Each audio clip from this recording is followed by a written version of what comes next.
the UK vote and the very real impact it could have on 401ks, your money right here at home. To wake up to this news this morning, and it is rocking Europe, could deal a blow to our economy right here at home, as David said. Our team around the world standing by. We begin with ABC's Terry Moran.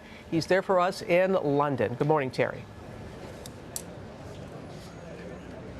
Good morning, Robin. People are in shock here. Some are celebrating deliriously. Some people are actually in tears on the streets. And most people are just walking around in a daze almost. What's happened is earth-shaking. Prime Minister David Cameron has been meeting with Queen Elizabeth after announcing that he will resign in the coming months. What comes next?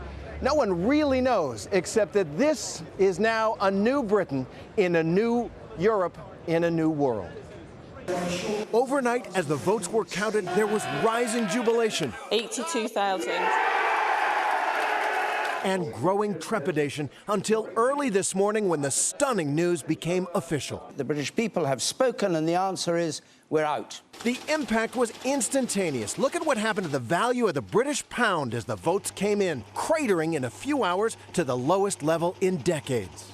The next casualty, Prime Minister David Cameron, who had urged his people to stay in Europe, arguing they would be poorer outside the free trade zone of the EU. The shock to our economy after leaving Europe would tip the country into recession.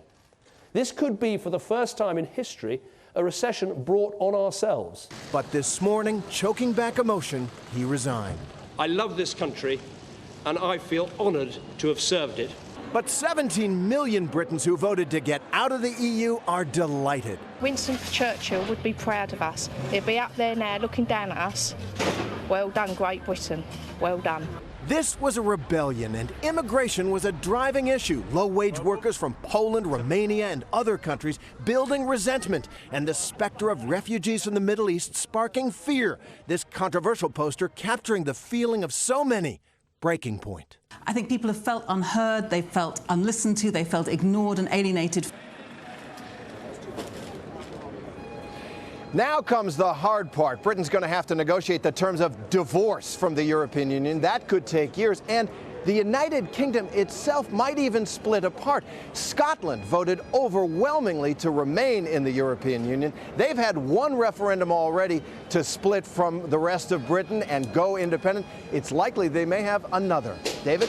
If only we could be in that room for that conversation between the Queen and the Prime Minister, Terry. Terry, thanks for leading us off.